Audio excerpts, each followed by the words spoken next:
man's burden.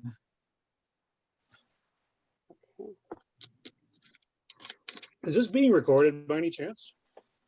Yes, Is this? so it's being recorded on Zoom, and we're in the process of going live on YouTube. Oh, I know. That was just a facetious statement, my dear. Oh, I Nothing more. see. No, Ralph, here's another one. Is that live right now? We are live. Brown man's burden. Sorry, that you're going to realize that Hop and I, we're on our own little wavelength, conversationally speaking. I love that you say that as though I don't already know it. No, but be forewarned. I know. Speaking like innuendos that are deeply hidden amongst As I meanings that said, only the very fully few aware. understand. So, you know, Fully aware. Thank you.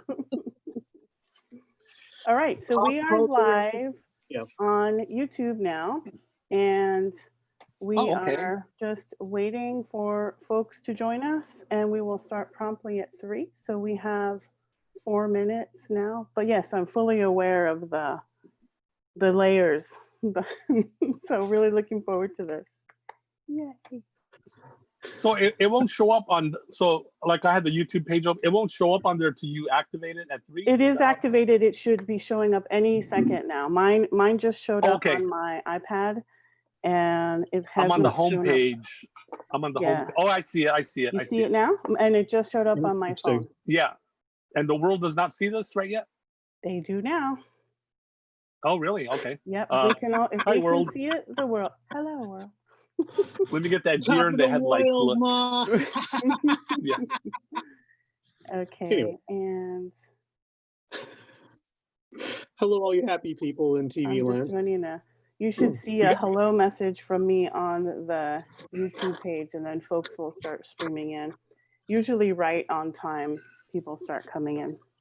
Good. Right on schedule. Yeah, no, yes. Oh, you have written.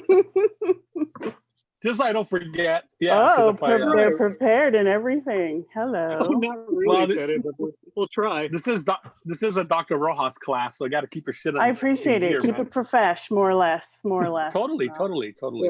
Yeah, there will be blood, Roja. I see what he did. Sangre Roja. I love it. So we're 2 minutes away from our official launch. I'm trying to get started here. We go. I'm thinking if I would have went to the bathroom, I probably should have went by now. Okay. Too late. You only have 2 minutes. Well, sometimes you just got to. When you took it, Fred. Sometimes you got to sit in your pants and dive right in. Oh man! Now I wish I had a margarita too. I kind of wish I had a glass of wine or something, but that's all right because I'm gonna pop out and I can. Can you get us one too, darling, while you're at it? No, not in my job description. Sorry. Teresa's down at the fucking bar while we're talking for half an hour. She's like, "Oh shit, I got to get back. Those idiots probably fucked it all up." Right across. If I go across. Mind your P's and Q's, young man. You're about to go live. Or are we not live already? We are live already. We're live already, but we don't have an audience yet. But we are being recorded on Zoom. Oh, okay. And we should have an audience any second now. What does it all mean, Basil? I don't know, man. This is working on my Nick Fury impressions, you know? Right. Funny, you don't look. Never mind. Never mind. I don't want to know. You don't want to know. I'm going to pop over super fast over to see if we have any weird questions, anything happening before we officially launch. Someone's asking what is the link here. So I will go. Well, now.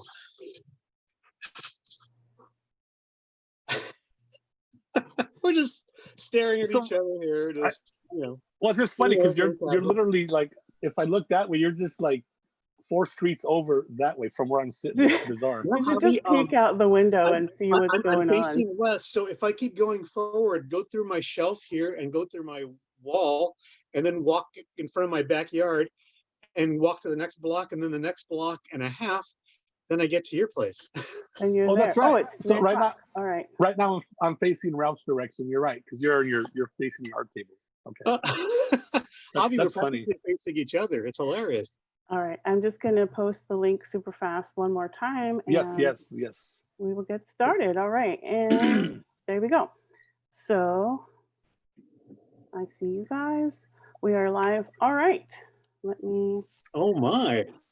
I know, Here we right, go. Ralph? Here we go. Hi there, and welcome everyone to the first C2 Creators in Conversation presented by the Latinx Comic Arts Festival. I'm festival founder and director, Dr. Theresa Rojas. We are live streaming, well, I'm live streaming from Modesto, California, where the physical festival takes place on my campus at Modesto Junior College. And my guests today are live streaming from Whittier, California, just down the street from one another, right?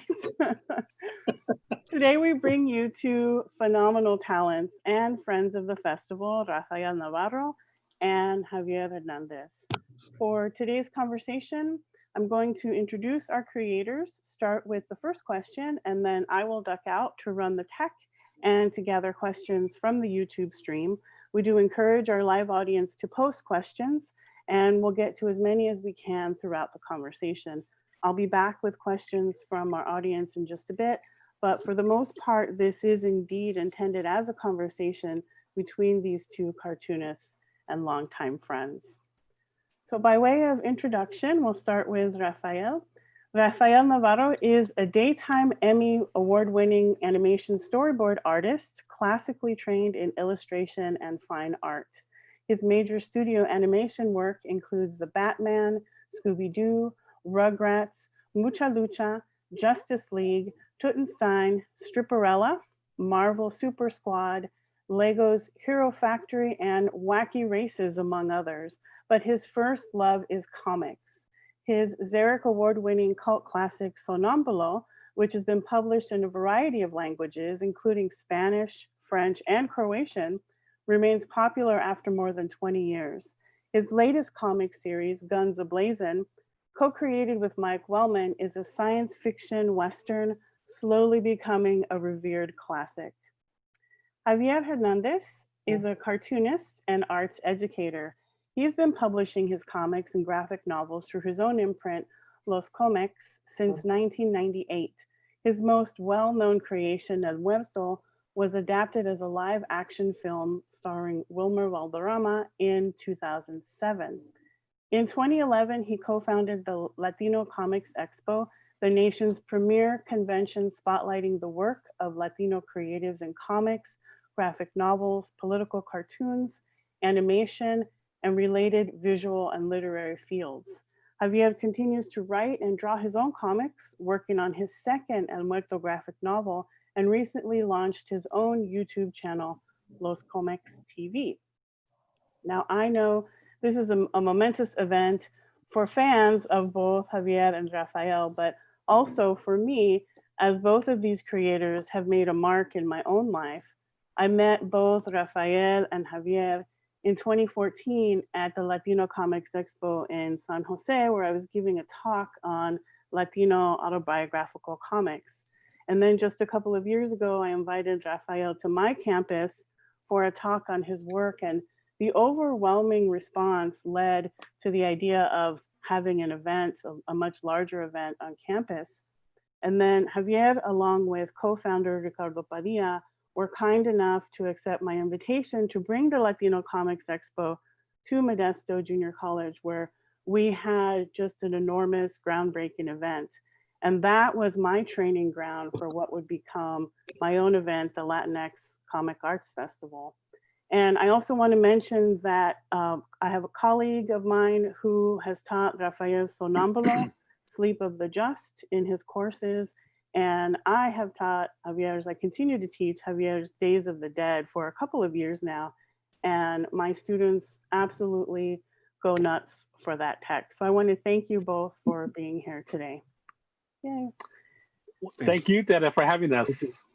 Thank you so much. Very much. Larry. So I'd like to start, launch the conversation with the first question, and then I will hand it over to you.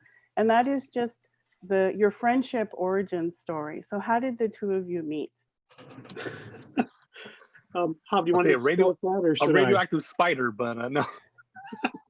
No, we met in me and RAFAEL met in college, Cerritos Junior College in Cerritos, California, right down the freeway from where we're both at. I think Ralph can fill in all the details because I might get some dates wrong, but I'm guessing is it 90, Ralph? 89, 90? Oh God, actually, When we met. Javi, was the exact year was 1988. It was the fall of 1988. I had just gotten back from a stint, from the East Coast, literally trying to make connections from the comic book industry, and I had also just left Woodbury University. I was a graphic design major because at the time we were told that graphic design, not comic books or even animation for that matter, was going to do anything congruent for you professionally. So we were always advised to do something more stable like graphic design. But yeah, no, we met that fall, life drawing class, Manuel de Leon's class, evening shift. That's interesting about the time, the 90s. Like, yeah, comics, come on, get a real art job, kid. Graphic design. Boy, how times have changed. I mean, that is teaching comics in her class. Comics are all over, every university and college. So you showed those guys, Ralph. Yes, we did, man. So the story I have, so yeah, we're in the life drawing class, and I had come from another college, Rio Hondo College. I'd done a stint there right after high school. And I hate to say this, but like I focused on just the art classes, but I didn't focus enough on the general ed. So basically after a few years, it's like, okay, this is not a good GPA because you can't get A's and B's in art and in the other classes. So I go, let me reboot. That was the first use of the word reboot. Right. So I go, let me go to Cerritos and let me do it again and do it right. Mm-hmm. But the same thing happened. Like, okay, art classes are cool. Chemistry, oh my gosh, you're kicking my butt. So anyway, one day in the life drawing class, I was already used to life drawing, having had it last the previous school. So I'm in the class the first day or two, and then there was mostly older folk, the way I remember it, Ralph. Yeah. But then I saw this. I saw this guy, Ref. I didn't know his name at the time, about my age. And by then, it's a couple of days of classes. So this teacher, like, okay, he's not strict, but man, this is a very classically trained teacher. He's into like real art, literature, fine art, painting. And I'm watching this young guy, Ralph, walking, chasing the teacher around the class. And I hear my ears prick up. And this young fool is holding up this graphic novel, The Dark Knight. And he's trying to convince the teacher, the instructor, the master, no, Professor Leon, this is legitimate art. And I'm looking, I go, okay, that's my guy. I got latched onto this guy. I need a friend in the class. He's brave enough to put up a comic in front of a master. So from there, it was like day one, it was like love at first sight. Hob, seriously, I know you know this already in retrospect, but Manuel de Leon was one of the most noted anatomists of the country. I mean, he studied under people like Francis Deardley. I mean, he knew the guy. I mean, they breathed the same oxygen at USC. And he was literally on the last year of his retirement till when we popped in. And because we showed some sort of interest or we just asked the right questions as to how to get and gain certain knowledge that will definitely benefit us, especially when we draw our comic books. You have to know the human anatomy at some point or another, that he decided to stick around just a little while longer. He stood I think he postponed his retirement like 2 more years. And I think it was because of us, to be quite honest.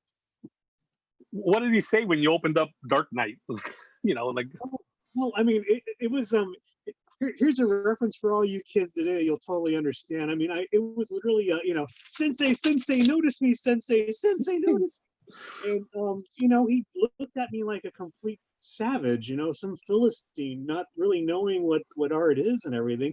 Eventually, when I spoke to him later, after I self-published my first comic book and I was already working in animation, he said in so many words that he didn't get what we were doing at the time, but he understands why it was important now.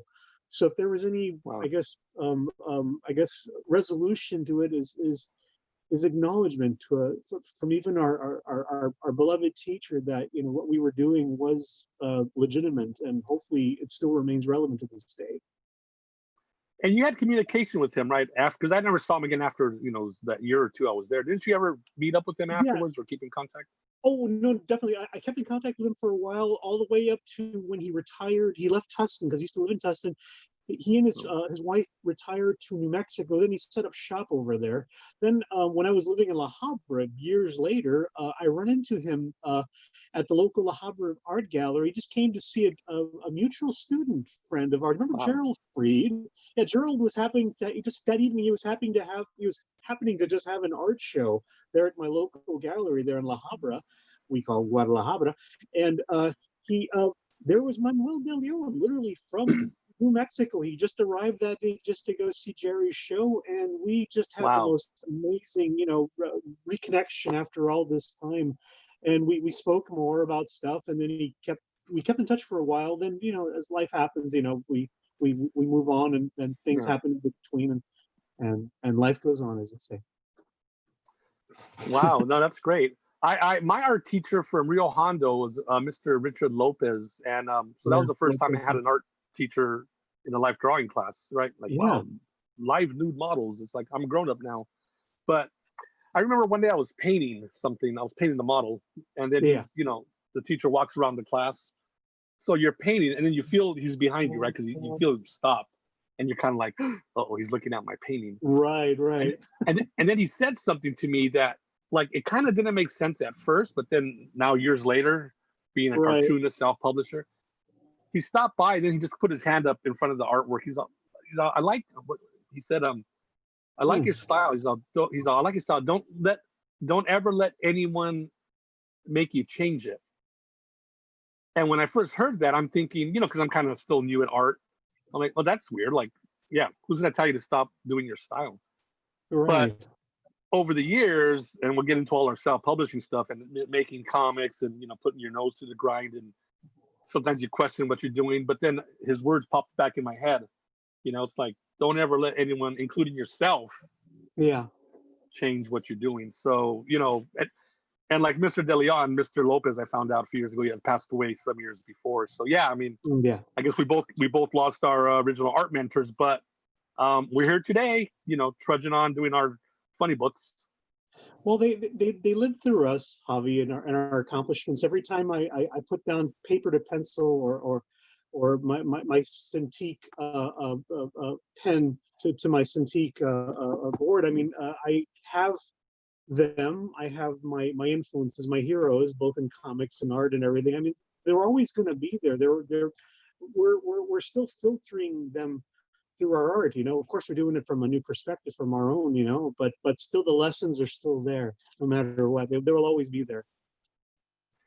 Hey, remember, I think it was it might have been the first time I went to your house, or it must have been maybe the first, but anyway, we're like talking about, hey, come on over on Thursday, right? 8 o'clock. I go, yeah, because I don't think I'd seen you for a while. I probably hadn't seen you since college. Oh, and I was excited to hook up with you again. And this was like 92 at least, because I know I was collecting all the Batman toys, the Batman Returns, the second one. Oh yes. And I was like, okay, I'm gonna take some comics to show Ralph, and let me take some of these action figures to show him.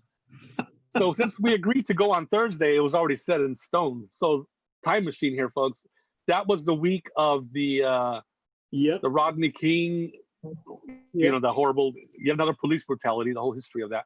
Rodney King video, that was probably the first major one on video, which exposed all this type of crap. But so the riots had started, and at the time you were living in Bell Gardens, and us, like, well, hey man, the schedule says Thursday 8 o'clock at Ralph, so you were already barricaded in the house, so you're lucky. I had to drive. Nothing happened to me, but I drove. I found your house, and I remember walking in, and we're talking, and we're not talking about the outside world. We're like, oh, check out this Michael Keaton Batman figure. He's got this, remember? He had like these bat wings with the guns and the armor, and you picked it up. You start doing like riot police type weird stuff. It was so bizarre.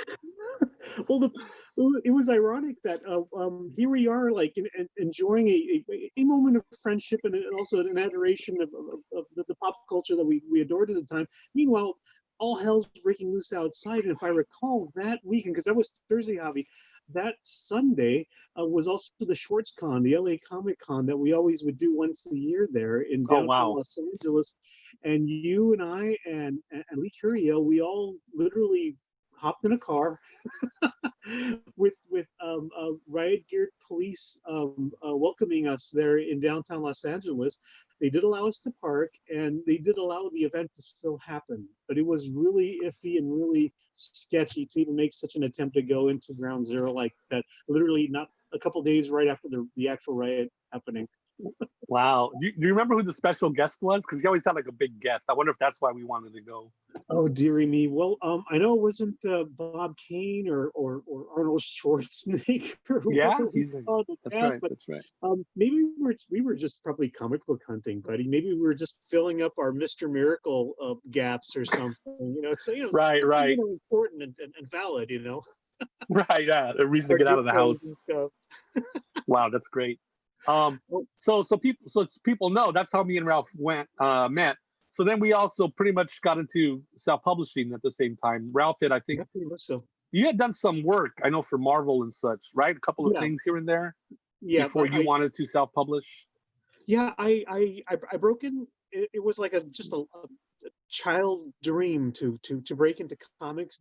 Got it out of my system, but I still wasn't satisfied with what could be done with the medium, and I just couldn't wait for another assignment to try to express it. So I decided to pursue it myself, and might as well take control of it. And what I realized that I was literally a few steps moving forward into what eventually became just self-publishing in general. And I think that's what usually becomes how it usually happens. It's just you have something to say, you have something to share, and what medium do you choose to do it in? Okay, this time I will do it in comic book form, and therefore, blazes are trails are blazed after that, I suppose.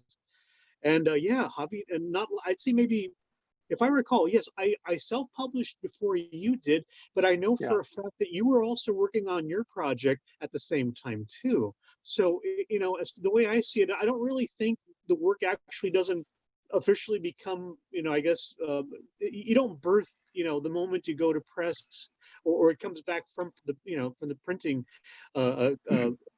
place, the facility.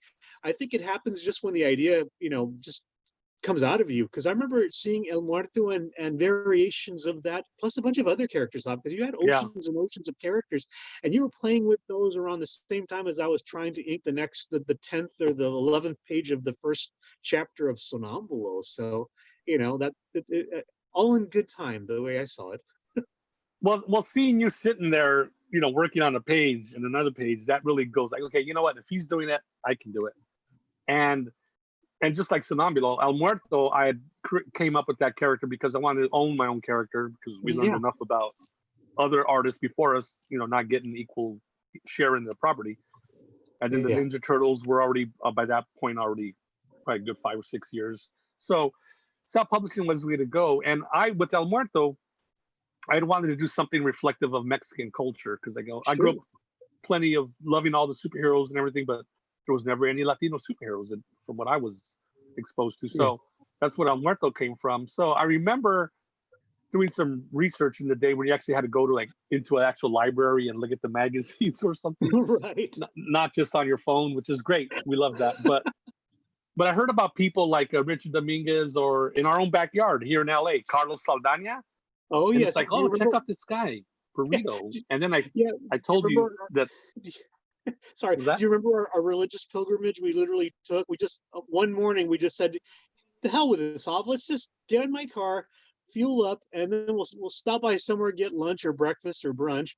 And we drove all the way to Northern California to go see Carlos Saldana at the Alternative Press Expo. I don't even remember what annual it was, but I think the year was either 1994 or 1995. I'm not sure, buddy, but if your it might have been much better than mine does.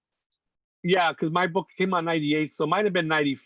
I'm thinking 96, and maybe 95. But we went to go see him. By 96, Sonambulo was already out, but that's what I'm presuming. Okay, it was so 95. 95, yeah. Right. But, if Carlos was here, he'd probably clarify it for us, hopefully. So we went to check out the alternative press comics scene up there at the 8. And then specifically, we got to meet this Carlos guy, right? Why meet him down the street in LA?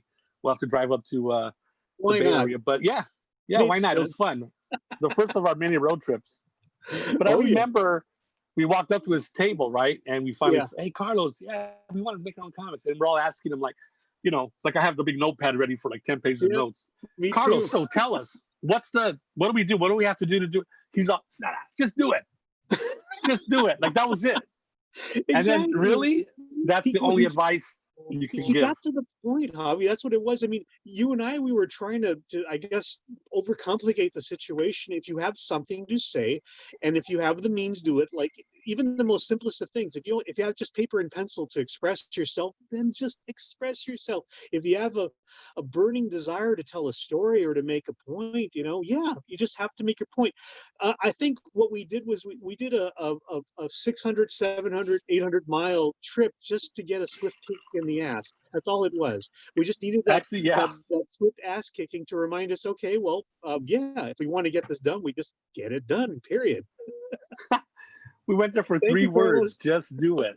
Wow. Just do it. And I guess that's what it all comes down to, really. I mean, people today need more either motivation or some kind of inspiration or I don't know. It's just I don't see it coming from them as quickly as it should, I suppose. And perhaps maybe it is our responsibility now to I guess continue with the ass kicking and pass it on to the next generation, motivate them to and inspire them, for that matter, to do something, to put that idea down onto paper or on a Cintiq and then publish and see what happens. Take a chance, I say. Well, what I learned in just now doing 22 years of this, and then like you said, being asked all the time by younger artists, I used to give the longer thing, like, oh, figure out, but now it's like, you know what, just do it, because it comes down to, if they're gonna do it, they're gonna do it. Right. If they need, like, I don't know, a 20-year pre-production phase, well then good luck. So I tell the person, just do it, whatever you're working on, if it's a zine or a graphic novel or you just have to do it. I can't motivate you. Get motivated by my example, I guess. Okay, look all these books I've done over the years, but yeah, I can't fill out like a whole 10-point plan, I guess. So just do it, people. It is a commitment. You kind of, in a way, even though you don't think about it at the moment, you do have to plan in intervals. Try to have a 5-year plan. My goal in 5 years is to have this amount of books. In this particular amount of years, I wish to at least accomplish this. If you don't have any of that happening either, you also wouldn't hurt to have a backup plan too. Okay, if this is failing, or should I choose to do something else, then maybe I should go towards this direction. But first, I should try this first and see if it works. I mean, I'd rather just try something and fail as opposed to just lament decades later, Javi. Can you imagine that, saying, well, that El Muerto book or that Sonamblo book or that Skunda Blazing project were just a career in art. It was a very, very nice idea at the time, but I just didn't have the courage or the motivation or the hustle to see it through all the way. But now, in retrospect, I kind of wished I did. I think that's worse, Javi. I think it's worse than death to lament things you should have or could have done as opposed to things you have. So I agree. I used to think, because I started late as a self-publisher. I was actually in my early 30s, which is just judging by all the people I've met over the years. Yeah, they're starting in their teens now. Yes, so late 30s is really late. So for a while, I would kind of think about I should have started earlier. But then I look at my stuff and what I'm doing. It's like, you know what? It is what it is, and I had the experiences I had in life at my early 30s, so that went into the first book, and so on. So, yeah, just once you get running, just keep going at it. It's also your place in time too, Javi. I mean, we have to experience life in order to build. I mean, resources to do things. You can't just create out of a vacuum and presume that you're going to write about an 100-year-old man with lifelong experiences, and you're only a 12-year-old kid who can draw pictures. You almost have to live the life of your character to a certain extent in order to give them a purpose and point and even direction, not to mention a little experience. my saying the matter is always write what you know. And I've always noticed in the best of art, the best artists are the ones that put a little bit of themselves in their work to give it a little bit of humanity. That's one of the things I've always admired about it. There, I said it. Is that, there is a certain sense of humanity, a certain kinship, a love for humanity. Yes, there's violence and there's tragedy and pathos, but then there's this human aspect of Diego that I've always admired about the character, and I know it's pretty much a reflection of you, to be quite honest. So there. Oh my God! I thought it was polish your helmet, young man. I thought it was a Mexican Peter Parker I was writing, but well, I mean, well, there's teen angst, of course, that's universal. It's things that we could all relate to, but it's not just the typical teen angst that you would expect from a comic book like Spider-Man. It's also your perspective of maybe it was your own teen angst that you're exercising, or maybe what you're seeing, what you're observing, what you got out of your own life. And that's what I love about what you do with your work, is that you put that part of your life in your work. Well, you got to put some of yourself in the work. Sometimes people ask me, like they look at like when I do Dr. Ross's class and I get all these students asking questions, which is the best thing, man. It's like a focus group. You get the question. Anybody gets this question, like, "Oh, do you put yourself in your main character?" And I go, "Well, I put a little bit of myself in all the characters. I mean, even in the bad guys, even in the terrible characters." There's got to be something in there. Like maybe the guy likes bacon cheeseburger because you like it. Right. So the character may be a horrible, a brutal character, but when you're writing the part when he's eating that cheeseburger and he loves it, it resonates with people because it's authentic. But and now I'm hungry. Even I know, right? It's a weird time, 3 o'clock to do a thing because I haven't had lunch and so I'm getting hungry. But right. Well, it's okay. I'm on Spain and Filipino time all at the same time as LA. So yeah, sleep when you can, but you sleep when you're dead. You haven't got back from the Philippine time zone. Right. Speaking of sleeping, Javi, I hear a rumor around the campfire is that you actually had a little piece of paper down there with questions. Because shockingly, guess what? So do I. Shall we get to the questions, or shall wow. I was going to subtly ask it, but yes, they're on paper, people. Yeah. Well, I gave it away. I'm sorry. No, you go first then. Oh dear. Jesus. I zoned there for a second. I was trying to say something witty, but of course, I'm overwhelmed by your presence, of course, Mr. J. But, by the way, kids, this is Kool-Aid. Oh yeah. And of course, it's cool and it's aiding me. Of course. Yeah, right. But Javi, I did come up with 3 questions, and the way I'm going to ask them to you, it's pretty much like from one fellow artist to another kind of thing. But now in retrospect, it's more like from one gunfighter to another. How you see the horizon. As you see your opponent at the end of the street corner there with a tumbleweed blowing in the distance and everything, kind of thing. How deep do you squint your eyes because the sun happens to be facing you? Kind of a question. But here we go. But anyways, Javi, to polish your helmet so much. One of the things I've always loved about your work is that your control for light and shadow. It's just absolutely gorgeous. I guess for a better term for all you kids out there, we call it spotting. I guess my question is, and I probably already know the answer, but I'm going to ask in a way where I'm going to try to allow you to, I guess, elaborate further. But do you always pre-plan your spotting when you're spotting your pages? Black and white art, by the way, gang, it's a wonderful form to express your compositions and your sense of lighting, because you're limiting your palette to just black and white. So anyways, getting back to the question, do you always pre-plan your spotting, or do you just sort of instinctively just sort of work from memory, creating your reality as you go along? And I guess, and why do you do that? Boy, no, I love that question, because I think it'll be education. I was trying to find a copy of my comic, but so folks know I do publish in black and white, and actually It is literally just black and white. Like I don't use gray tones. Yeah. A lot of comics do that. They do gray tones or what they call zipatone, whatever you want to call it. So because I'm working only in black and white, here's a sample of an El Muerto thing in black and white. Let me see if that works. I may not work because the camera. Do you see it? Psychedelic. I know, Javi, pass it to me and I'll show it to everybody.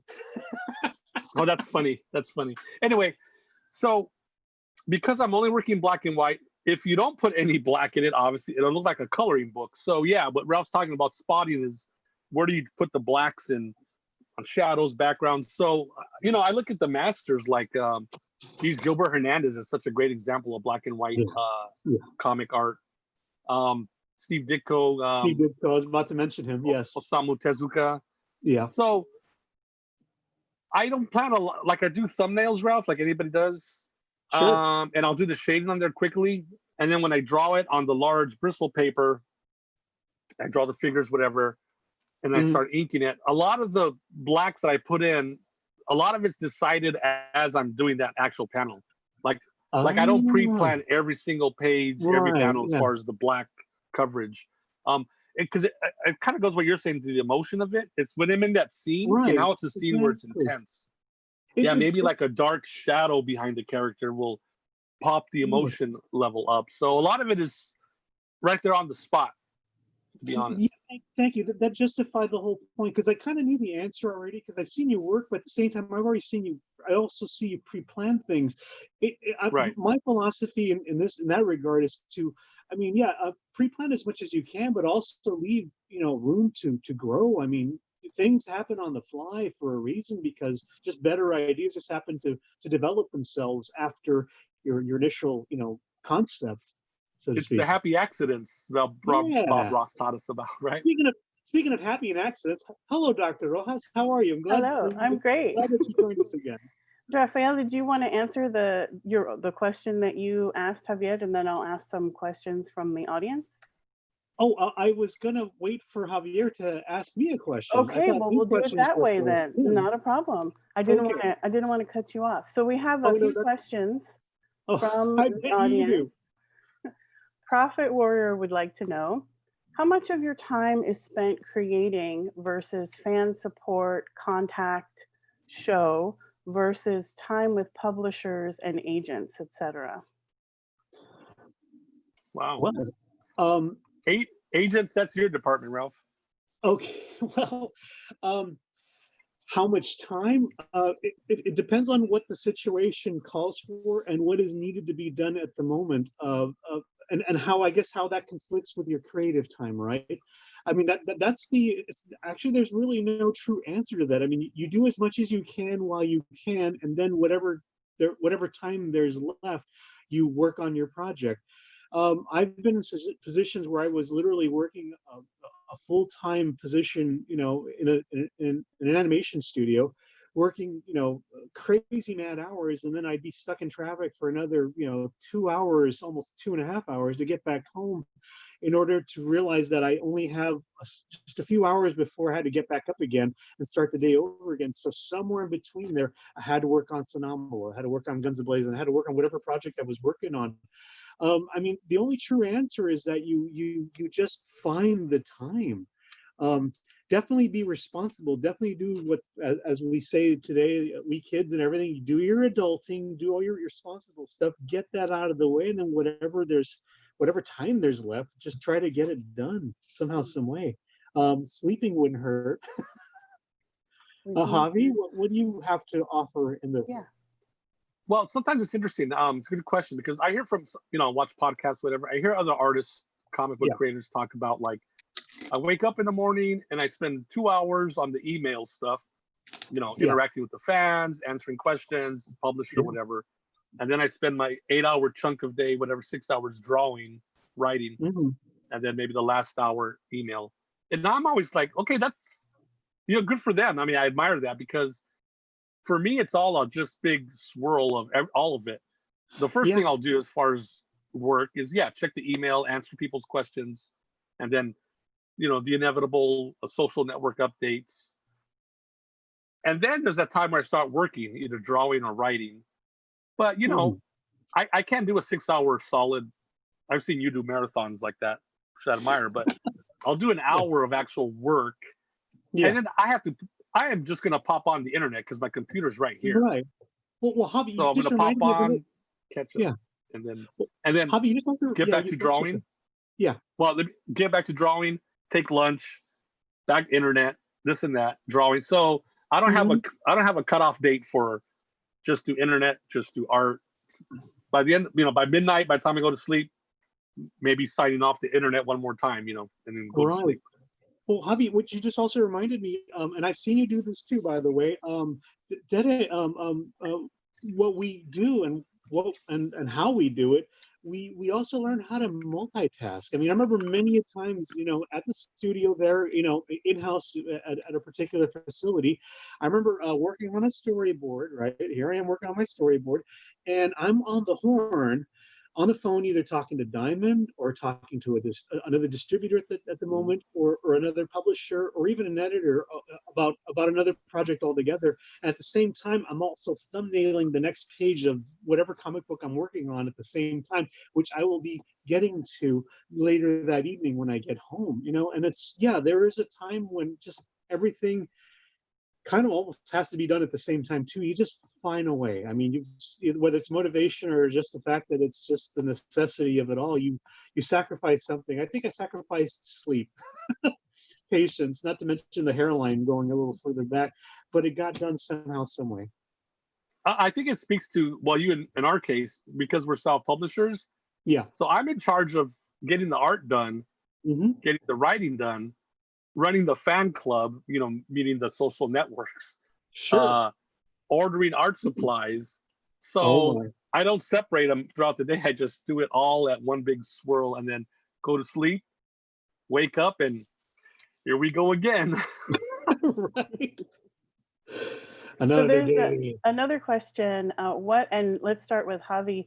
What are some of your characters, or who are some of your characters who are named after or inspired by people you know? Wow. Okay. I mean, just off the top, it's from the first El Muerto graphic novel. There's this little girl. She doesn't have any eyeballs, but she has this psychic ability. Her name's Carolina. Carolina. And that's based on, the name is taken from my niece at the time. She was way younger, and she has autism, a certain type, back at the time.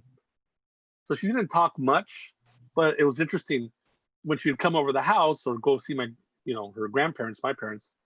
Like, of all the kids, and they're all loving kids, she would give the biggest hug, right? Because that's how she expresses herself.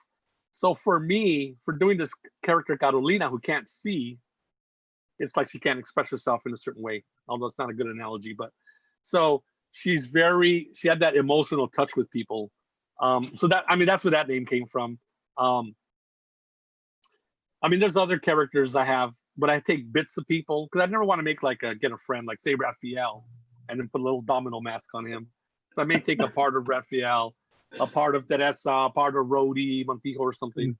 But Carolina is the one that comes to mind because when I was trying to come up with the name, I go, yeah, I'm thinking of my niece, Carolina. There you go. How about Raf? Oh, dear. To say that I don't take from life and people that I know, both in person and people that I've heard about and put in my work would be lying, to be quite honest. No, I like I said previously, it's always best to draw from life. One character just came to mind, since we're going to just keep it, I guess, for the hour, for the moment, on the subject of Sonambulo. Sonambulo's first adversary that I created for the first graphic novel, Sleep of the Just, is this character named Eugene. I never gave Eugene a last name for some reason, but visually, he was a combination of two people that I was speaking to on a pretty much a regular basis at the time. Visually, you'll definitely see it once I name the names, but a mutual cartoonist friend of ours named Ruben Gerard was, I guess, the model basis visually for Eugene. He's a cult leader character who runs this satanic cult loosely based in the Hollywood. No, sorry, in the actually kind of borrowed from the Hollywood Hills stories. But in the 70s, there was this time when people were spreading rumors that there was this, right, Javier, some satanic cult that resided up in the Whittier Hills there, at Turbo Canyon and everything. And that's where I derived that character, character and his antics. But visually, I got it from a friend named Ruben Girard, visually. And because Ruben wore these very distinctive looking glasses. And then I was also, I had just met that notorious rapscallion rascal, Lalo Lopez Alcaraz at the time. I'm hearing the man talk, and he's entertaining everyone at dinner and everything. And then while he's entertaining, speaking to everybody, sorry, Lalo, I guess you finally found out. I took some of those little personalities and quirks of his that he was, accentuating while we were talking, and I also applied it to Eugene. So whenever you read the Sinopolis, think of the Jets, think of Lalo Lopez Alcaraz and my dear friend Ruben Girard. Well, I'm going to ask one other audience question, and then I will pop out again. So this is from Caitlin Sweeney. Can y'all speak to how you keep track of your ideas, especially if you have ideas for multiple comics at once? And maybe we can start with Rafael. Well, I keep them all in a little sketchbook, actually. Matter of fact, I happen to have a sketchbook right in front of me right here. This is the spanking brand new one. I just broke it in, but believe it or not, this is what I've learned, gang. Because I am kind of like a mapache of insanity when it comes to just organizing notes and ideas and everything. I used to keep everything literally in little notes that I would scribble in the middle of the night while I just had a dream. It just occurred to me, you know what I should do is I should just try to keep everything condensed, or at least in one place. So I decided to keep I guess a journal of sorts, and now it's in sketchbooks. That's how I organize myself. If I get some kind of an idea or a concept, okay, that's great and fine and dandy, but where did I put it? Where did I last leave it at? Oh, I know, it's in my sketchbook. So there you have it. So, and as to whatever project I decide to use them, I guess it just depends on what character fits the project the best, I suppose. I still have untried ideas I still have yet to use, and I'm waiting to find it, see if I can find it in a particular project that would best suit it. So yeah, give it some time. Hoff, what do you think? How do you organize yourself? Yeah, same thing. I mean, I have sketchbooks, and yeah. So I have an idea for a new character. I draw it out in there, but then I have like a main thing I'm working on. Like, okay, like today's June, I'm working on an idea that's going to take months or a year to finally get done. Yeah. But sometimes I look through an old sketchbook, right? You pick up your old sketchbook and then you flip through it. Like, oh, I forgot about that character. Like, some, because you do so many, or they're just a quick little thing you jot off for a second. So right. Some old character that's sitting in the sketchbook, you may pull that character into the new project you're working on. Oh.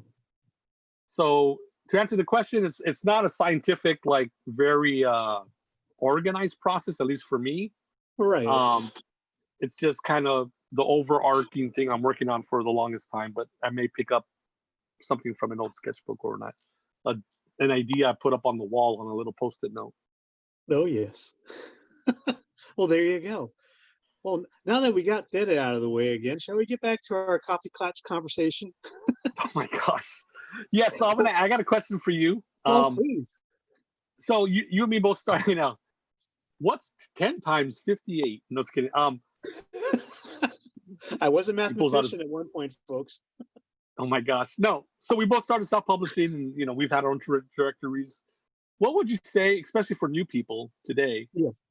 You started in what, 96? You said self-publishing? Yeah, the first book, actually the first Ash Can came out in late '95, I think, mid to late '95, and then the actual book itself, issue 1 of Somnambulist Sleep, that just came out. I debuted it at San Diego Comic-Con in '96, but that was after I had already accumulated a few pages to make an issue, plus a second one ready to go by the end of the month, I guess. So yeah. Okay, so what's your question?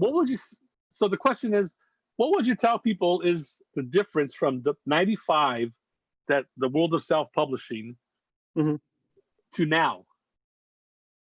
what's self-publishing now in 2020 versus what it was in 1995? Well, I could start with the benefits of what 2020 has to offer, and actually for the last couple of years before 2020 as well. Technology's on our side now, folks. I mean, I of course, Sonambolo, when he was created, I chose black and white because I thought that would be the best format to tell a very noirish tale with little ingredients of like horror film and German things. I was influenced by all kinds of stuff, mostly cinema and Mexican cinema, German expressionism, Italian, that sort of stuff. Anything that looked beautiful in black and white, or early Kurosawa too. I mean, anything that would teach me composition and mood and expression, with as minimal detail as possible. That was the way I wanted to tell my stories, and black and white was the best format to tell Sonambolo. But my advantage to that was that it was also the most economic way of doing it too. Today, I mean, you could color your own book, you could letter your own book, you could self-publish it.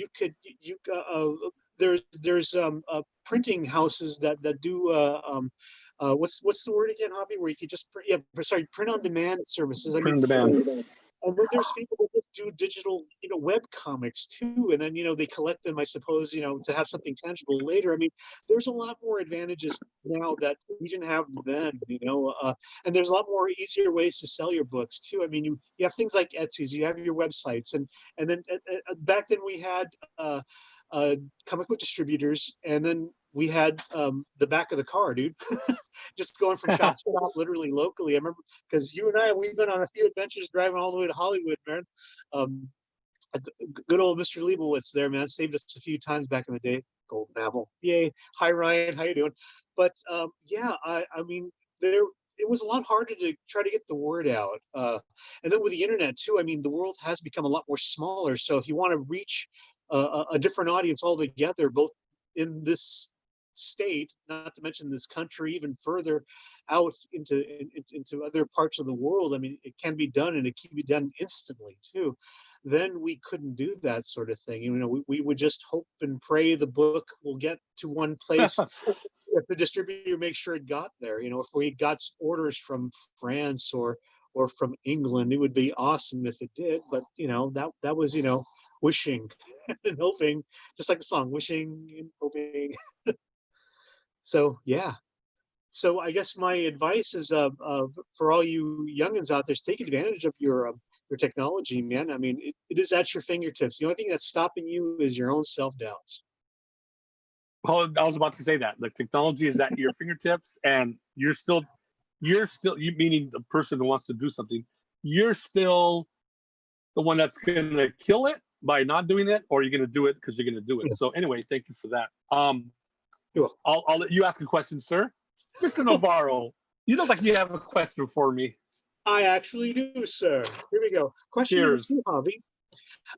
Just like I said, from one cartoonist. Oh, sorry, scratch that. From one gunfighter to another.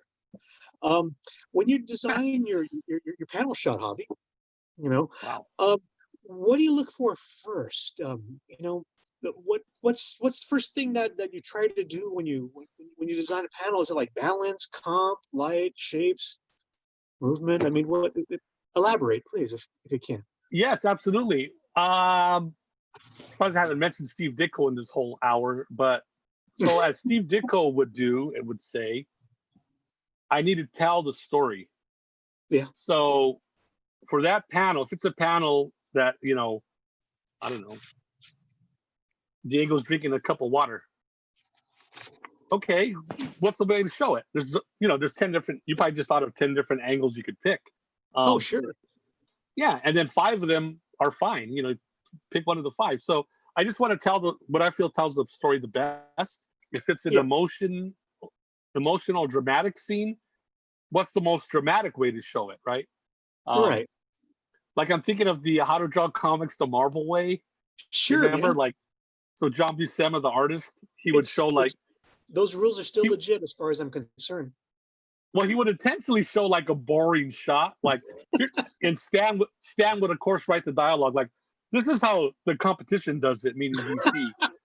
So like the guy walks in the door, it's like a straight shot of the door, and he's kind of thin and boring. And at Marvel, meaning the correct way, and I agree, the exciting way. Yeah, exactly. You do an angle shot, like maybe an up shot as the guy opens the door, because then it's more dramatic, like because he looks bigger because you're looking up at him. So hey, that's a great book. As a kid, when you hear stuff like that, even though it's all hyperbole on Stan Lee's part, the artist part of your brain, even as a little kid, like, yeah, this panel is more dramatic than this boring looking dude walking in the door, all plain and boring. So I try to make the panels the most, I don't want to say, you don't want to always have a dramatic panel. Like not every person's going to go slamming through the door, but whatever's right for the mood and the atmosphere you're trying to set for that particular scene. Absolutely, Hav. What I call those panel shots, I call those pedestrian shots. Pedestrian shots have to have their function, not just in storyboard where you're storyboarding film and animation. You have to tell the story as it's going on, and if nothing visually exciting is happening, well, then nothing visually exciting is happening. But you have to have those moments in order to make your very dramatic moments, your great moments of movement and dynamic, excitement, seem even more dynamic and exciting because of that. You have to establish a world that people can believe in. So when you do the impossible, you do the fantastic, I think it's accelerated even further because of that. Oh, I'm sorry, sir. Yeah. So, any other questions or I have another one for you. Oh, as long as Theresa has time for us, yes. Oh, she disappeared, man. She's frozen down there with her little weird picture.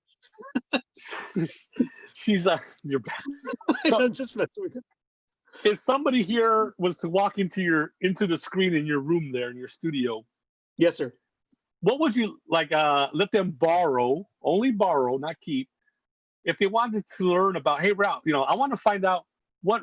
Obviously, all the stuff you have there is inspirational. But if they really want to find out what is it that puts the gas in your engine to make for the stuff that you make, like Somnambulo in particular, like what would you let them check out that tells them this is where Somnambulo came from? If all this was like a library for someone to come and borrow something, I suppose. Well, aside from the usual instructional books, I mean, check this out. Towards my right over here, look at this.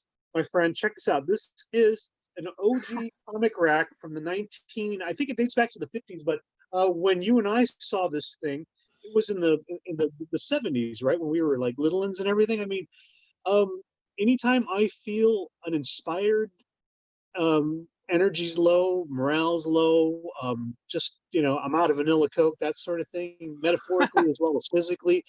And I just feel I can't get forward on this particular page I'm working on. And gosh darn heck, I'm just too lazy to turn on music to find inspiration. I look towards my right over here and I reach out and I grab the past. I reach out and grab the past. Let me see, I'm going to reach out and grab the past over here. The first thing I'm going to grab is, oh my gosh, I'm going to grab Captain America number 193, where Jack King Kirby just literally returned back to his place where he should have been for the longest time, but he had to step out and had to create the fourth world for DC at the time. But just this issue alone, Javi, I mean, this thing means the world to me, because when I was a kid and I actually bought this gosh darn thing literally right off the rack, it fueled me, it motivated me, it inspired me to do what I do today. And now in this day and age, whenever I feel the need to be inspired again, all I have to do is just reach out with my right hand and grab something else. Let me see, Javi. I just grabbed Invaders number 30. Covered by Jack Kirby, but interior art by the legendary Frank Robbins. Two people that were a big, huge influence on me, just literally at a grab's reach. I mean, if there's something I would encourage people to try to have within themselves in their own working studios, is to have things they love and adore, even if it's just a picture of your the love of your life, or just someone that you admire. I mean, it's those little things that definitely do count in the long run, especially at that 11th hour. And this darn thing has to be done. And actually, no, darn thing should have been done like 2 days ago kind of a situation. Yeah. It's fun. It's funny because if I would have said, close your eyes and reach back and pull 2 comics out, right, I'm pretty sure they would have been a Frank Robbins or a Kirby because you got so damn much of it. That's well, awesome. no, I mean, there's other things, Javi. Of course, you know. Oh, I yeah. happen to, you know, convenient. Oh, speaking of which, Javi, I was just thinking about Denny O'Neil. Not even a couple of days ago. I just put this guy on the rack just a couple of days ago because normally he's in my box, you know, safely put away. But I just wanted to see a little awesome Neil Adams, and I think you and I discussed this storyline just recently, didn't we? About the De La Muertes and their power of immortality. It's a great story. Yeah, I posted that story yesterday when talking about Denny's passing. That was one of the first. Oh my God. Yeah, the Muerto couple. So go to my Facebook page, people, and check that out. As you could tell, I hardly get on Facebook anymore. It's horrifying. Oh, and it's a good thing too, for that matter. But yeah, I mean, if you could find inspiration, you know, within an arm's length, then I think you're doing good, as far as I'm concerned. So if somebody walked in your room, you would show them, hey, check out these 2 books just to start. Pretty much, and they're like, really, RAFAEL, Jack Kirby, and Frank Robbins yet again? Come on, change the record, will you? I would want those people in my neighborhood if they said that. Aw, well, but I can tell you what I think you might want. You probably want another question, right, Mr. Hernandez? Oh, please. Go right ahead, sir. All right. Well, here you go, buddy. Question number 3. And I think I could relate to this question too, but how long has Muerto been around? Like literally over 20 years now? I mean, wow, that's quite a lengthy time, you know, to be intimate with this character. He's like an old friend to me and you, as far as I'm concerned. Or did you and I? Correct my English there for me, will you? I mean, just having this character in your life for so long. I mean, my presumption is that, you know, that it's easy to he's a part of you now, pretty much, safe to say, right? Yeah, I mean, 22 years is not even the question yet, by the way. Oh wow, 22 years. No, I'm just sort of acknowledging the fact that, you know, he's been around already for quite some time, and that's pretty awesome. And one of the things I still admire about you is that even after all this time, you're still writing and drawing even newer El Muerto stories, you know, and that's awesome. You know, you're not just keeping the flames of inspiration lit, man. I mean, you're probably even lighting the way for everyone else too, for that matter. Just something to think about as I'm about to ask you the question now. Wow, that was a great preamble. Go ahead. I know. Good thing it's not written or scripted, right, Javi? But anyways, Javi, living with Diego for all this time. I mean, the question is, do the stories come easier for you now because you've been living with him for so long? So this is, I'll try to make it really quick because this is like a whole not convoluted answer. It's a whole. So yeah, I did the first issue in '98. Yes. And then I republished it in 2002 in a different format with like a color cover. And then after that, a few years later, because I worked really slow back then, I did the follow-up story. And then a few years after, this is super slow self-publishing, I did the 3rd part. Yeah. And then before I finished, so that 3rd part was a 2-part story. I did part 1, but then I got, you know, after like about 5 or 6, 7 years of El Muerto, and then we did the movie at the time. I wanted to do another character, so I did a character called the Man Swamp. And then I remember Man Swamp. I started, thank you, sir. It was swampy characters. And then I did another comic of another like Weapon Tex-Mex, and then like the Coma. So I started doing these other comics every year or other year. And then I go, well, I got to get back to El Muerto. I got to finish that part 2. So I did the part 2 comic, but it's like almost, I hate to say this, like 10 years after or 8 years after the last one. And I go, well, you know what? It does the art style, because your art style gets better each year. It doesn't match up to the part 1. So I redrew part 1. And then I go, well, it doesn't match up to the first 2 issues. So I redrew basically redrew the whole thing and put it out as a graphic novel about, I don't know, 4 years ago. So at that point, and I hate the word reboot, especially when they use it for movies, but I kind of relaunched it. So after all these years of doing these other characters and always thinking about the El Muerto storyline, I have like this 10 graphic novel volume series planned out. Mhm. Don't ever do that when you turn 50. That's not good, but what's, you know. So Who wants to live forever? So the story comes easy as far as I have the stories. Like they've been backed up in my head all these years. Yeah. So now yeah. it's just sitting down and doing it. But yeah, the stories, that character, his story arc, like I always do the end of the story. I'm not gonna say it right here, but and how do you get to that ending? And then what do you want to do? What do you want to show? And what type of adventures you want to take him on? So they've been in the back of my head forever, and now it's like I finally realize what I want to do with it. So I may not be doing any other comic book characters for the next 10 years. We'll see. Well, I mean, I think it's just you keep to the intrinsic details of El Muerto, and I think that's what keeps you motivated to keep going back to him, you know, because he is so primal to you now. He's a part of you, period. At least that's my observation. No. It's accurate. You know, some of it is also, you know, like you're saying, you got to go to inspiration. I mean, Ian Fleming with James Bond, the guy did like 14 books. Like, okay, he had enough fuel in his tank for 14 stories. And I've always liked the idea of an author doing like I would say like 1,000-page saga, or maybe it might be 1,500 pages. So that's the commitment, that's the goal, that's the passion and the desire. And I see Dr. Rojas may have something for us. Yeah, she heard your comments earlier, so I'm here to discuss them with you. No, I'm just kidding.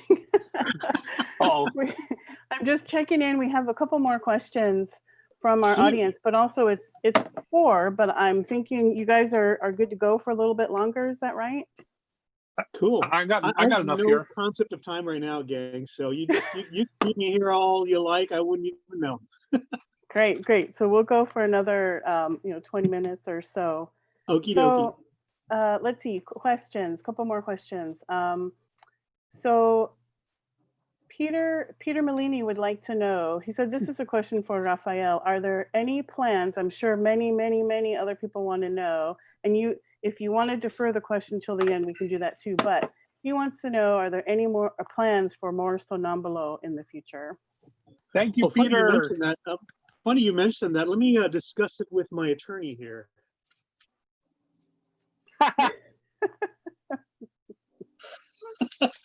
What do you think, Sleepy? Do you think you have a couple more stories in you? Oh, there you have it, folks. Wow. Yes, plans are underway to work. I am working on a new Sonambulo book. Yes, it's become like my monster. Your white whale. Yeah, exactly. I'm hoping it doesn't swallow me first, but I am on the last story. It's just a question of just getting me to just sit down long enough to get that last story done and then going to press. It's just, you know, it's that hesitation thing. I don't know. The first person that came to mind in reference is not that I want to compare myself to the man, but Charlie Chaplin was also his, you know, he was one of the greatest silent, you know, filmmakers of all time, not to mention one of the greatest comedians that ever lived too as well. But and yeah, that magic word genius does get thrown around a lot. But I think one of his biggest faults that he had was that he was all those things, and it haunted him to the point where it would stop him. It would stagnate his productivity. That's why it would take him forever to make a decision, both in editing and acting and choosing, you know, the most subtlest of props and doing take after take after take after take. And I think that's where I'm at with Sonambulo. I'm just so, oh God, I gotta bet, just folks, grow up hair in life, cut that umbilical cord as quickly as possible. Just you know, learn from me. Just let it live, let it go, live its own life somewhere, and then, you know, let it stand on its own. Art, that's how art should always be. And I think I'm at that point. So I'm about to cut the umbilical cord. I will. Oh, Peter, I promise the book will be out hopefully by the end of the year. Okay, there I said it. You heard it here. End of the year. No pressure. None whatsoever. Right, Sonambulo? And then Jim Lujan would like to know, what's the last, for both of you, what's the last comic book shop you visited before lockdown? How about Javi? Javi? Sorry. Well, it ties in with the last person asked the question. It was Peter Molini's store, Nostalgic Books and Comics in San Gabriel, California, and I can't wait for that to be the first store I go back into once I feel safe. Like, okay, I can go in the store again or a comic shop. Right. So post-apocalyptic world that we're having, everyday experiences and all. The last comic book shop I was that just before it started, and then the one I returned back to during this fun adventure we're going through right now in 2020 was and still is the Atomic Basement in Long Beach. Proprietor Mike Wellman and I, we collaborated on a book called Guns A-Blazing, and most recently, Mikey just reopened the shop again under the new rules that Long Beach has to offer. So there's limited contact. When I first returned there, we weren't even allowed to go into the store. I only kind of saw him through a glass window. He had his mask on, I had my mask on, and I did have gloves, but I think I took the glove off, and we had a very Star Trek Wrath of Khan kind of a moment where I literally put my hand on the glass and he put his hand on the glass too. We touched hands, through a glass, and it was, and I almost wanted to say, the needs of the few, matter more than the needs of the many. Kind of, I forgot. I totally screwed up that Star Trek quote, but basically, yeah, it was a very sad moment to be reunited after the adventure that we had already just previously. We had just gone to the Philippines, and then we came back to a mad world. We did. All right, as you were, I'm popping out again. Please continue. Okay.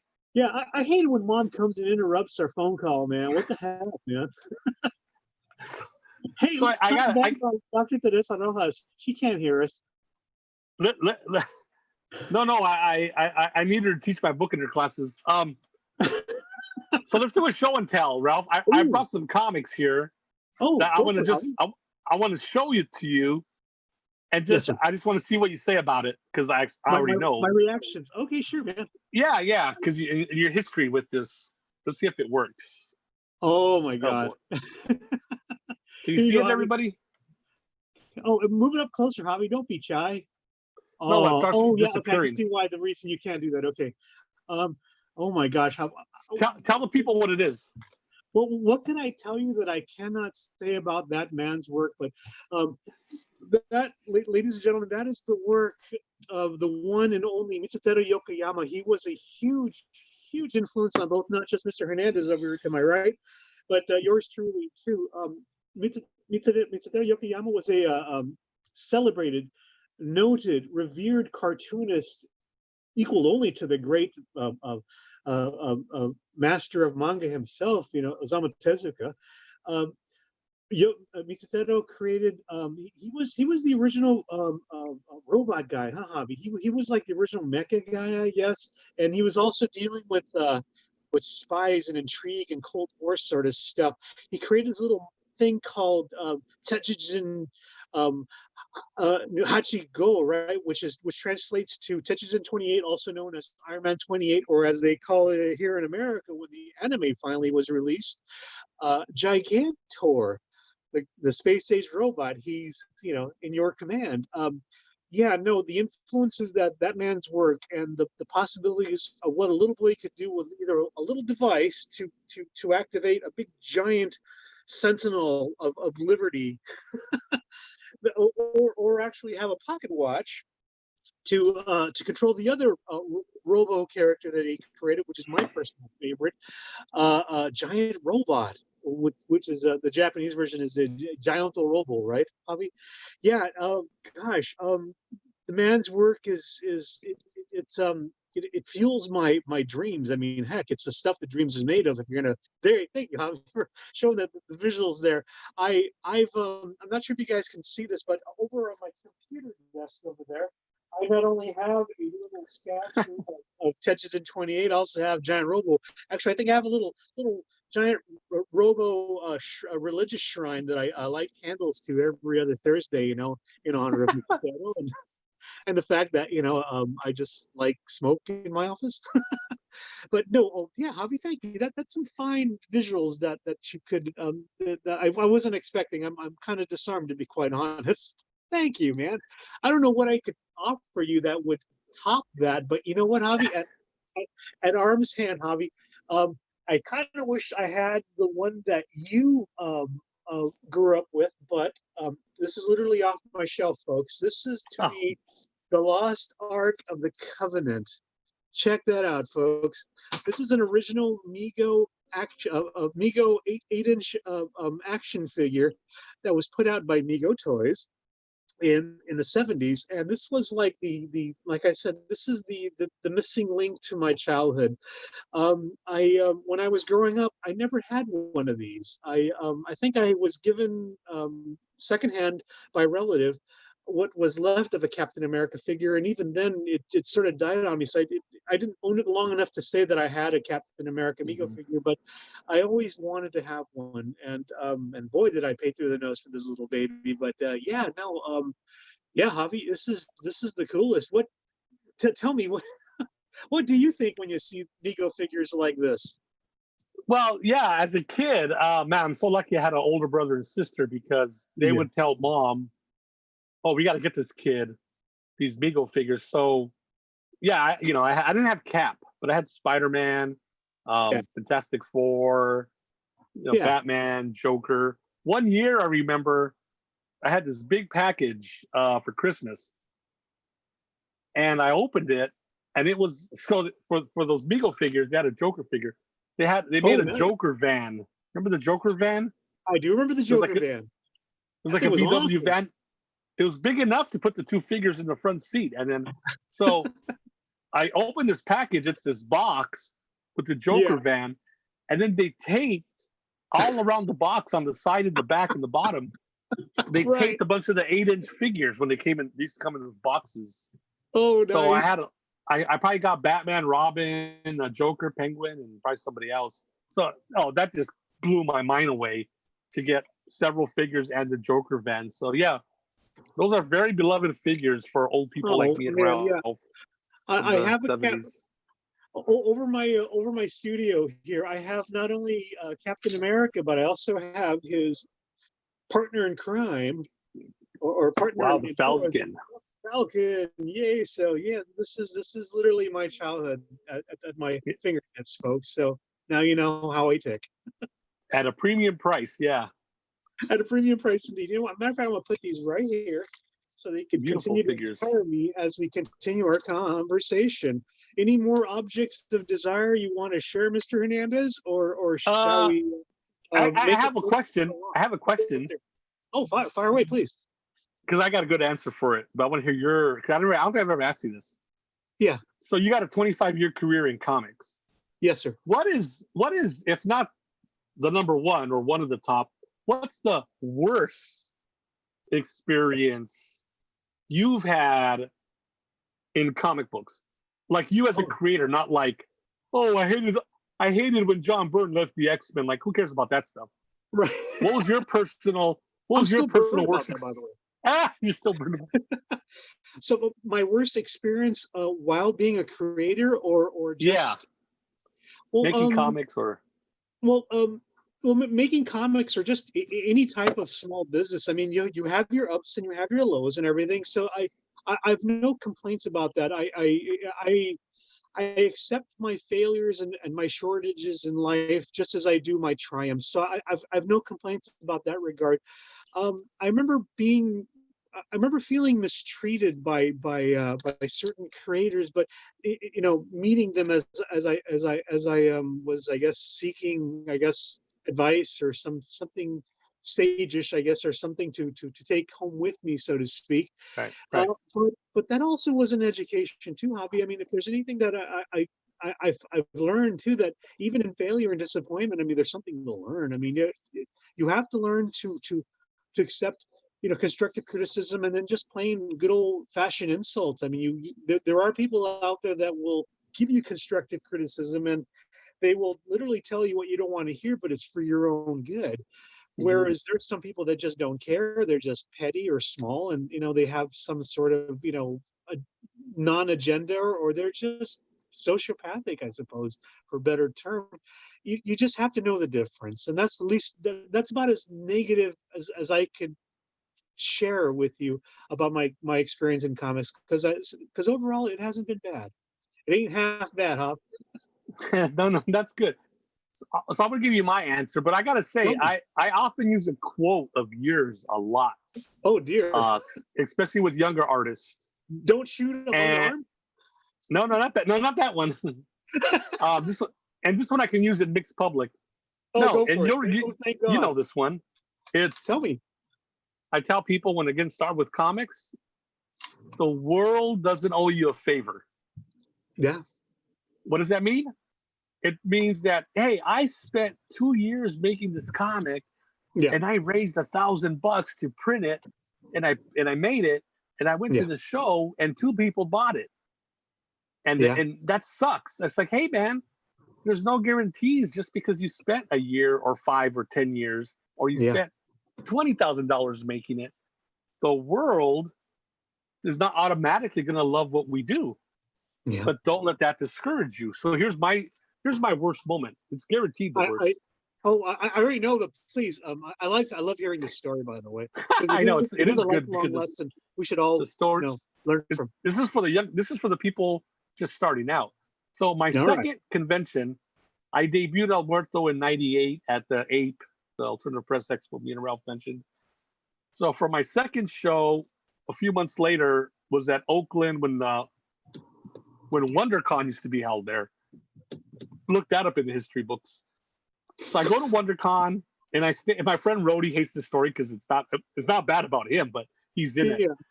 Rody Montijo, great artist, great comic creator, great children's book author. I stayed in his apartment, and then we went to the boy. Yeah, we went to WonderCon, and I set up next to him. Right, I have my table. Here's Rody's table, and Rody was like the local hero there, right? Because it's his town. The Wunderkind. So I'm sitting there next to him, selling my first El Muerto comic and some stickers, and I'm getting no business, right? That's first Friday or Saturday, whatever it was, and he's doing crazy. He's like, "Oh, Rody, you got the new Pablo's Inferno, blah blah blah," and I'm getting all mopey and all like, "Oh, this sucks." And I go, Rody, can you watch my table? I'm gonna leave for a minute. I gotta go get a drink or bathroom, whatever I said. So I leave. And I walk up to the hotel bar because it was in a hotel. It was in the lobby, whatever, the convention center. And I don't really go to bars, to be honest. But I'm in the bar, and I order a screwdriver. Not a very big drink. What is it? Vodka and orange juice. Not a hard drinker. But I'm sitting there skulking, like, no one likes my comic. People suck. Aww. And then everybody in the sports bar is watching sports and having a good time. Everybody's having a good time but me. And I go, I was just in a bad mood, man. This sucks. No one wants this stupid comic. This is stupid. I got lucky in San Jose, but so I looked at my watch back when I wore a watch. Okay, it's like 11 o'clock. I can go back to the table, pack all my crap up, and go home and be back in LA by 8 o'clock. I know. Be back by 8 o'clock and watch Baywatch or something stupid. So I told myself, this is over. It's done. So I'm walking back down the convention hall, and I walk back to my table, and I see Rody. He's like popping up, like, where the hell's Hav? Come on, come here. So I kind of go over there. Yeah. Oh, what? He's like, so this girl, she wants to get the comic.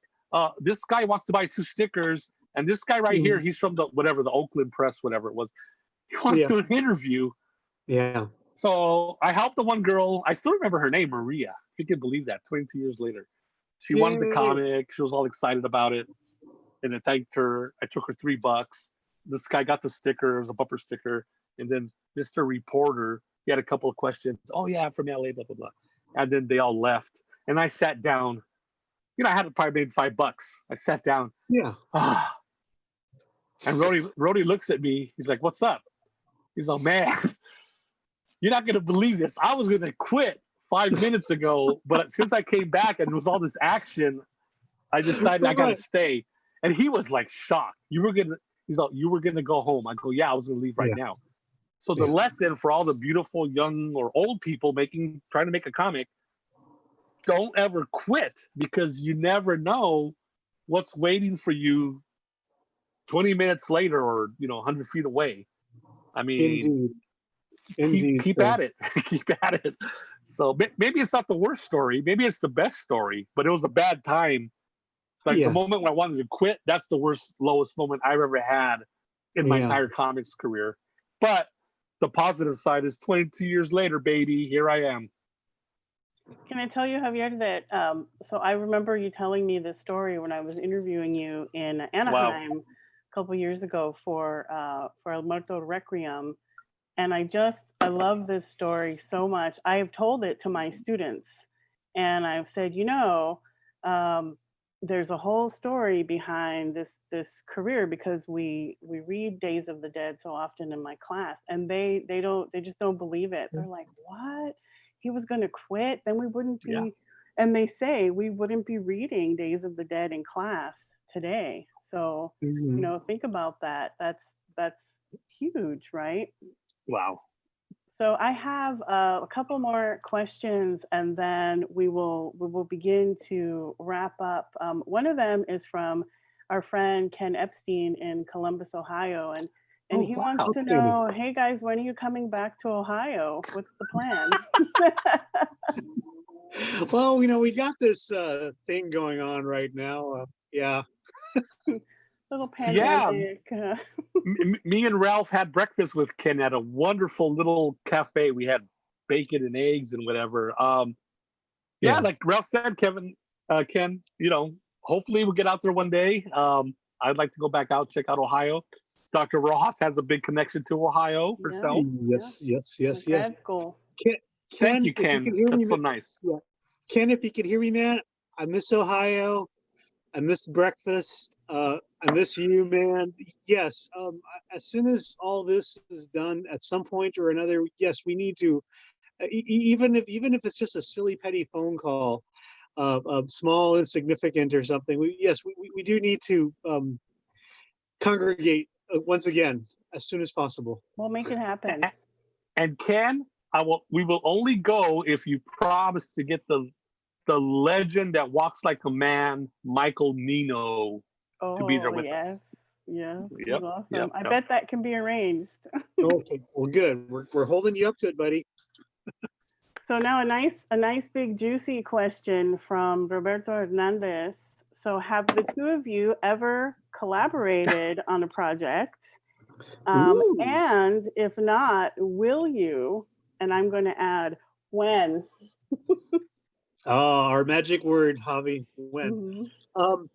One of the first things that Javier and I collaborated on was I've always admired Hov's pencils, no matter what, and I have this instinct to always ink things, even if it's just a little throwaway sort of thing.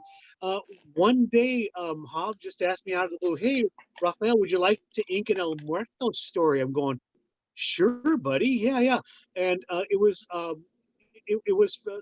one with the dot commies, Javi. That was my first project. I think I actually officially inked for Oh my you. gosh, the John Franco stories. The John Franco wrote that short story, yeah.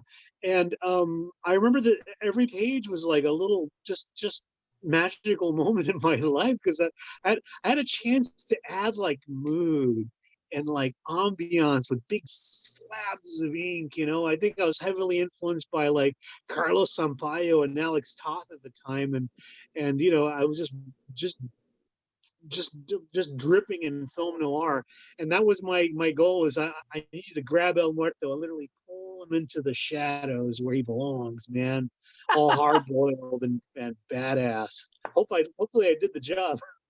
No, you did. Two things about that. So, I have to bring this up. The story's never been printed. That involves the writer. But Ralph said he loved my pencils. Thank you. But I asked Ralph because I wanted those Somnambulo black inks on El Muerto. I love your inking. I love your definition and your shadowing. So that was like, that's how Reese's peanut butter cups were made, chocolate and peanut butter. Right. Two great things in one. And we've done other things, Roberto. There. I believe that's Bobby Hernandez, Chicago Bobby. Yeah, indeed. Bobby. Ralph's done some pinups for me. I've done a pinup for him and stuff like that. He also inked a manga Muerto story. But let's tell the world right now, because it's being recorded. Me and Ralph have told people in private, I mean, across the table, we are in the future one day. We are going to do an El Muerto Sonambulo team up. We've talked about it forever. Well, I'm not announcing a production date because we're not working on our own stuff. But no, me and Ralph want to do it. Not to be arrogant, but I think the world wants to see those two wonderful, iconic Mexican characters, Lucha Libre, Dia de los Muertos. So, right, Ralph? We commit to do it one day. Let's not announce anything yet because that's not fair. But we will give the world Sonambulo El Muerto. And Javier, am I even allowed to reveal the format we're trying to do it as? You tell them. Oh, okay, all right, folks. For all you retro comic book fans out there from 1970s and up, Mr. Hernandez and I have been planning this collaboration for quite some time, but it's not just the collaboration itself, it's also about the packaging. So one of the things that Hav proposed to me, and I thought, God, that's a brilliant idea. Do this collaboration, this Herculean effort between the very, very busy Mr. Javier Hernandez over there to my right and my I'm too lazy to get up and mow the lawn kind of, RAFAEL NAVARRO over here. That if we were to combine our characters, it has to be in the biggest format that our little 7-8-year-old minds, can muster up. And the best format would be to do it in a Marvel Treasury styled edition, where the book would be a little bit bigger than a regular sized comic book, and we would do it in newsprint, right, Howard? If that's possible, if they use it still. If I could make a request, I wouldn't mind doing it in color as long as it's a newsprint and the color just the dot matrix is slightly off kilter. The register's off, yeah. Throw 70s look about it. Wow! But thank you, Bobby Hernandez, for making us say that. Here. That was a question right from Chicago Bobby, the one and only. Thanks for that, Bobby. So he's our Robin, our Bucky. Are there any other, before we do our official wrap up, are there any lingering questions that you'd like to ask one another? Oh dear. What you doing for breakfast tomorrow, man? Well, yeah, I'm still a little paranoid about going into the restaurants. We'll do a FaceTime. I'll have Captain Crunch at home. You have whatever waffles at your house. It'll be blueberries in my Cheerios, I guess. Yeah. How often do you normally, pre-pandemic, how often do you normally have breakfast with one another? It was kind of semi-regular for a while. It just depended on who was more richer than the other, I suppose. Indie comics, kids. Indie comics. Right? No, I mean that was an unofficial question. This is the first time I'm talking to RAFAEL where neither one of us has a mask. That's true. Well, I wouldn't necessarily say that completely. You had a mask. I technically having a mask on me. No, just kidding. Nice. Fantastic. All right, well, it's 4:28. So before we end, I know already we were right on that this was not going to be an hour-long event. So I'd like to end by asking both of you about future projects, things you're working on right now and things that are in the near future. So shall we start with RAFAEL? Okie dokie. Well, I guess that for the immediate future, I'm contributing to a Lucha Libre art book right now. And matter of fact, would you guys like to see a quick little sneak preview? Hopefully my editor Ricardo Mena from Madrid is actually watching, but Ricardo, si estás viendo esto, aquí está un poquito de un sneak preview, okay? Dang! So, wow!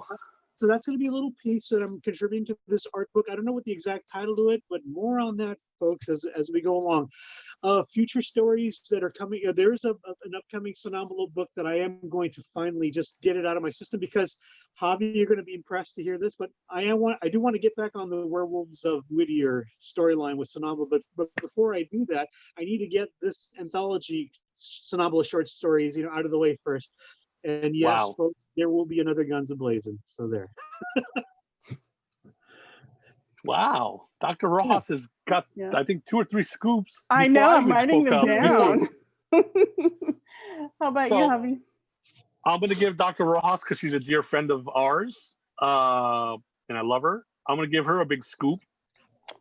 So my next project, I'm working on a second graphic novel, El Muerto, Casa del Diablo. It's going to take me a while, but I'm going to put out a preview comic. So I'm going to do that as my world's first ever, for me, Kickstarter. Yeah, you're not seeing this really good, but there you go. I'm doing the Kickstarter for El Muerto, Casa del Diablo preview comic. I'm finishing up the Kickstarter account. Believe me, it's not hundreds of hours, but it's forever to do it all. I'll probably be, I'm going to submit it, I think, on Monday to Kickstarter. I assume they're going to approve it. So follow me on social networks, but it's going to be El Muerto, Casa del Diablo preview comic. I'm going to have an expanded edition, which is going to have an additional 29 pages of my thumbnails, my rough draft. And I'm also doing a third book. Those of you who've been following me on social networks, I have this new character, this Devil Muerto idea. So I've been doing a lot of production art on that. I'm going to put those in an art book called Endiableado. Yeah. So I have 3 books I'll be having on my Kickstarter. Nice. So please follow me on my various social networks, which I think Dr. Ross will probably put underneath this video. Yeah, right now I have your Instagram for both of you, but that leads us into, if you would like to, please tell us your social media addresses and how to get a hold of you. And a related question, someone asked earlier, how can R.S. Contreras asked, where can we buy your comics, and do you still sell older issues? So I'll finish off here and I'll give it to Mr. Navarro. Yeah, you can go to I have a web store. It's on Store Envy, which is 1 E. It shares the E. Store, like tienda, like store and then Envy. I think it's Los Comics. But if you go to my blog, Javzilla, JAVZILLA, that's my blog. I haven't updated it forever because I'm always on Facebook or other. But go to the blog. On the right-hand side, you'll see my 3 or 4 social networks. Also, go on YouTube and look up Los Comics TV, because I started a channel during this stay-at-home era. And I've done a lot of cool videos, I think, talking about my comics I adore, junk I have lying around, whatever. So, but go to Javzilla.com. That's your starting point. Or Instagram, it's Javier Los Comics, because I'm always posting on there. So thank you, Teresa, for bringing that up. Mr. Navarro. Thank you for there that. you go. Okay. Plans are underway to update the Sonambulo.com website, which will hopefully have the Sonambulo store there as well too. But in the meantime, guys, I'm real easy to track down. I have an Instagram page. I'm constantly answering questions, both social, political, and everything else in between there. And I post art there on a pretty much semi-regular basis too. My address there is RAFAEL, RAFAEL _Navarro, NAVARRO 007. And if not, I'm also on Facebook. I'm very easy to find there as well too. It's just facebook.com/Rafael.Navarro. And yeah, and I'm still doing commissions. I have a few that I have to start up again. I'm going to probably just wait till Monday because I want to take the weekend off. And actually, in a few minutes, I want to start doing some life drawings. So hopefully, I'll post that up later tonight too as well. But yeah, plans are underway for things to come, and I'm actually excited to see me and Javier actually collaborate on this little dream project of ours. Man. Wow.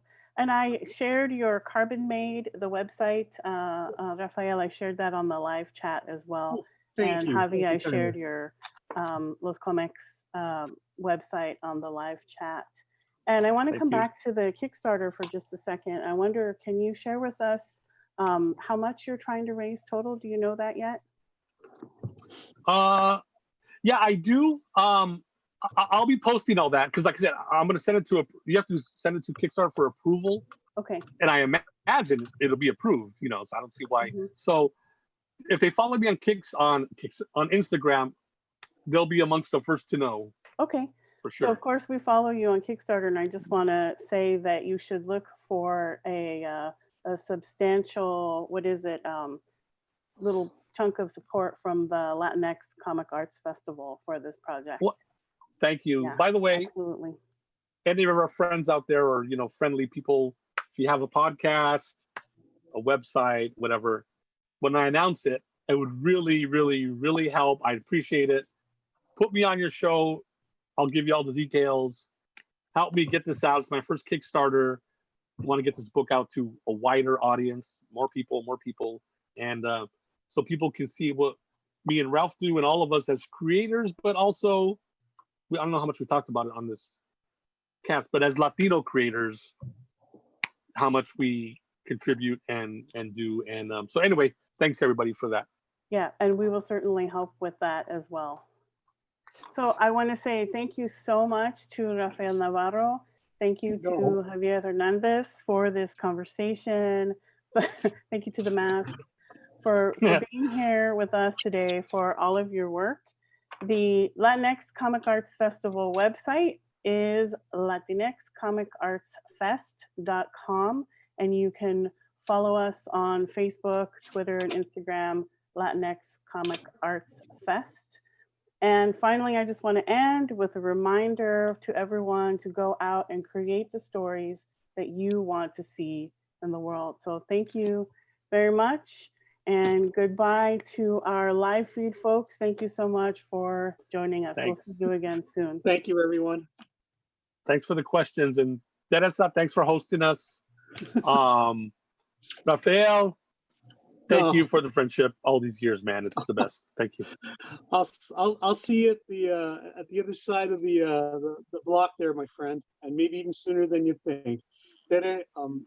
I'm always honored and I feel privileged to be a part of your circle there of educators and artisans that not just contribute to the Latinx Comic Arts Festival and the school that you teach and have taught in the vast mighty land of Ohio. I'm just glad to be of any form of any service to you, and I'm always grateful for Javier, period, as well. Okay, we're going to sign off. If you would hang on with me just a second. Bye, everyone.